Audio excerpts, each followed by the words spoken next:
Hace relativamente poco tiempo tenía planeado hacer un top hablando de las mejores traiciones vistas en One Piece hasta la fecha, y el tema es que a pesar de que la idea en sí me gustó, lamentablemente mientras pensaba en cada puesto me di cuenta de que realmente ninguna traición en One Piece ha sido genial o lo suficientemente memorable como para hablar bien de ellas, y al final por este motivo terminé desechando esta idea y decidí hacer este video en el cual quiero explayarme un poco y comentar el por qué creo que las traiciones en One Piece la mayor parte del tiempo han sido aburridas y poco impactantes y en consecuencia totalmente olvidables. Antes de comenzar, quiero comentar dos cosas. Primero, si quieres ayudarme de forma directa a seguir con este proyecto, te invito a formar parte de los miembros del canal para acceder a beneficios únicos y exclusivos. Y después, lo segundo que quiero comentar es que en esta oportunidad no hablaré de cosas del manga y su actualidad, así que si no vas al día con la serie, puedes ver este video sin problemas. Antes de comenzar con el video propiamente tal, quiero decir que mi idea es, primero, explicar por qué las traiciones en One Piece me parecen olvidables, segundo, comentar ejemplos que respalden esta afirmación, y tercero, aunque esto sería ya una especie de conclusión, comentar de forma simple lo más obvio, o sea, el cómo se podría solucionar esta situación que a mis ojos sí es un problema. Pero bueno, entrando de lleno en el tema, al decir que las traiciones en este manga son poco memorables, no estoy diciendo que son malas o incoherentes o algo por el estilo, para nada, y de hecho es todo lo contrario, porque si se ponen a pensar, la mayoría de las veces en que un personaje ha protagonizado una traición en One Piece existe un trasfondo y una justificación detrás de este hecho, y por lo tanto, por este lado las traiciones en One Piece están bastante bien. Pero lo que pasa es que, por lo menos para mí, y repito, para mí, lo ideal de una traición es que ésta sea impactante y chocante, y que por ende te sorprenda a tal punto de hacerte sufrir. Porque quiero pensar que lamentablemente todos en la vida real hemos sufrido aunque sea una traición que nos ha dolido bastante, ya sea porque nos afectó directamente en un mal momento de nuestras vidas o porque vino de una persona querida o por las dos cosas al mismo tiempo. Y dicho esto, creo que se entiende que yo por lo menos espero sentir algo similar al presenciar cualquier tipo de traición aunque sea ficticia y en una serie o un anime o una película, y para lograr esto, evidentemente la persona o las personas involucradas en dicha traición tienen que ser personajes queridos y que se hayan ganado nuestro cariño y nuestra confianza aunque sea en poco tiempo. Y aquí está el punto central al que quería llegar. Porque, como ya comenté, si bien la mayor parte del tiempo las traiciones vistas en One Piece tienen sentido y el personaje que las protagoniza tiene un motivo detrás para traicionar a otro, siento que el problema de Oda es que por lo general trata de darle tanta coherencia a estas traiciones que se olvida de vincular emocionalmente a los lectores y espectadores con los personajes involucrados, y en consecuencia, estas traiciones que deberían ser dolorosas, impactantes y por sobre todo memorables, no lo son porque se da la casualidad de que Oda casi siempre elige a un personaje poco popular o irrelevante como protagonista. Y ahora, habiendo aclarado el punto central de este video, toca poner ejemplos de traiciones poco memorables, siendo la primera de ellas la traición de Kanjuro, momento que define a la perfección todo lo que acabo de comentar, porque por un lado, tiene sentido que Kanjuro haya sido el traidor dentro de los Vainas Rojas. Sí, obvio que sí. Primero porque durante el mismo arco de Wano nos enteramos de que era un Kurosumi, y por ende tiene sentido que quiera vengarse de los Kozuki. Segundo, porque por su vestimenta y por su cara aparentemente pintada, uno podía llegar a suponer que estaba interpretando un papel, aunque quiero pensar que no muchos pensaron en esto antes de su gran revelación. Y tercero, porque el hecho de que Oda hiciera que Kanjuro dibujara a propósito con su mano menos hábil hasta antes del acto 3 para que hiciera dibujos feos y para hacerlo ver menos intimidante o sospechoso, supongo, también me pareció una buena jugada para despistar a sus compañeros, y por ende, viendo todo esto, tiene sentido que Kanjuro fuese el traidor de los Vainas Rojas. Pero ahora, dejando de lado la lógica y la coherencia detrás de esta traición, es un hecho de que Kanjuro desde siempre fue y sigue siendo uno de los Vainas Rojas menos queridos por la comunidad de One Piece. Y aunque sé que por allí habrá algún fan de Kanjuro al que sí le dolió su traición, durante todos estos años que llevo al día con One Piece, nunca pero nunca he hablado con alguien a quien le haya dolido que Kanjuro fuese un traidor. Y es que incluso recuerdo el día que salió el capítulo de esta revelación en el manga, y el consenso general en ese entonces fue que este momento estuvo bastante meh y que a nadie le impactó o le dolió, porque justamente Kanjuro era hasta ese entonces un personaje poco interesante y bastante plano. Y esto pasó porque el mismo Oda hizo a Kanjuro un tipo bien aburrido y que además no interactuó demasiado con los Mugiwara, ni tampoco tuvo demasiado tiempo en pantalla como para que a lo mínimo nosotros nos encariñáramos con él. Pero bueno, terminamos con este ejemplo y pasamos ahora a otro caso muy conocido, y como es evidente hablo de la traición de York ahora durante Egghead. Y es que a ver,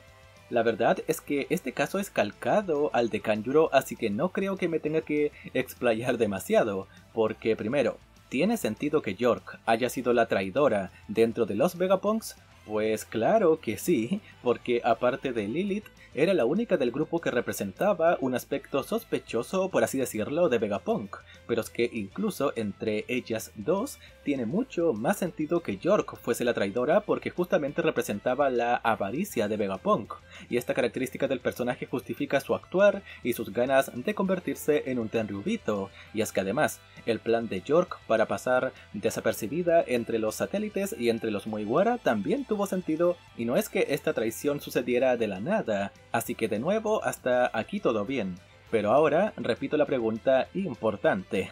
¿Alguno se sintió conforme en primera instancia y sin saber todo este contexto con la traición de York? Porque yo no, y similar al caso de Kanjuro, nunca he visto a alguien que se haya sentido impactado de buena manera por esta traición, porque otra vez York fue un personaje poco interesante hasta antes de su traición y de todos los Vegapunks. Si no fuese porque su diseño sí que llamaba la atención, fácilmente podría haber sido el satélite más olvidable. ¿Y por qué? Porque Oda no vinculó al personaje emocionalmente con nosotros y por eso pasó muy desapercibido. Y finalmente, del último caso que quiero hablar el día de hoy es el de Escuardo, el cual de cierta manera es peor que los dos ya comentados, porque hasta antes de la traición entre comillas de Escuardo hacia Shirohige, al personaje literalmente lo habíamos visto una vez en una viñeta y ya está. Y no es hasta que apuñala a Shirohige que entendemos sus motivaciones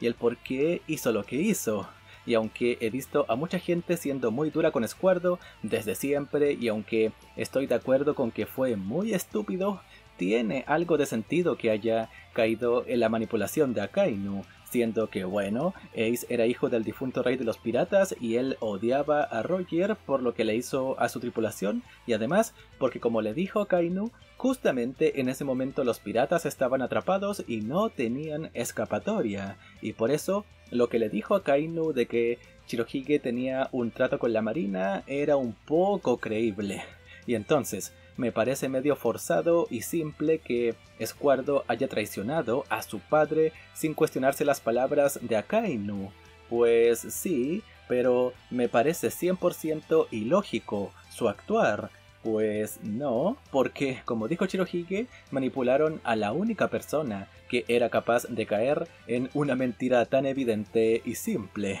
Así que hasta aquí, bueno, siento que no me puedo quejar demasiado. Pero ahora, hago la pregunta recurrente. ¿A alguien le dolió que Escuardo hiciera esto o que después se pusiera a llorar cuando Shirohige lo perdonó? Porque aquí sí que dudo que alguien haya sufrido por esto, porque si Kanjuro y York ya fueron personajes que quedaron la mayor parte del tiempo en segundo plano hasta antes de que se revelara que eran traidores, en este caso, y como ya dije, a Escuardo ni lo conocíamos hasta antes de Marineford, y durante la guerra ni siquiera Luffy interactuó con él, y si al final este momento es recordado por muchos es más que nada por la sorpresa de que Shirohige no pudiese esquivar el ataque de Squardo, o porque Shirohige demostró que era un padre entre padres al perdonar a su estúpido hijo. Pero ya sentir dolor porque fue Squardo el que traicionó la confianza de Shirohige es algo que me parece imposible,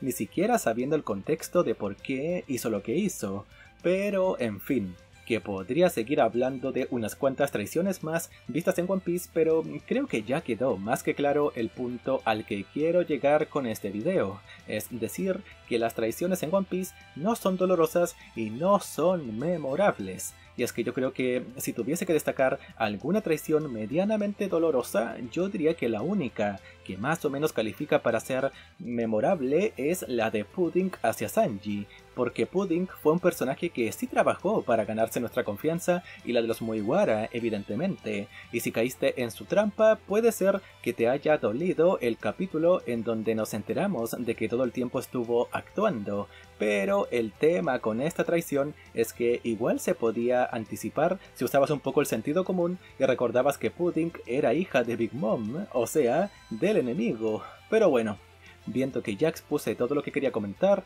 para cerrar con este video, creo que toca responder a la siguiente pregunta. ¿Cuál sería la solución para este tema que para mí es un problema? Y es que, a ver, antes que todo, si me preguntan a mí si prefiero que las traiciones sean coherentes pero aburridas, o impactantes pero ilógicas, creo que es evidente que prefiero la primera opción. Pero, ¿y no se pueden tener ambas cosas? O sea, una traición dolorosa y memorable que sea coherente. Porque a mis ojos sí que se puede, pero por lo visto a Oda le resulta algo imposible de concebir.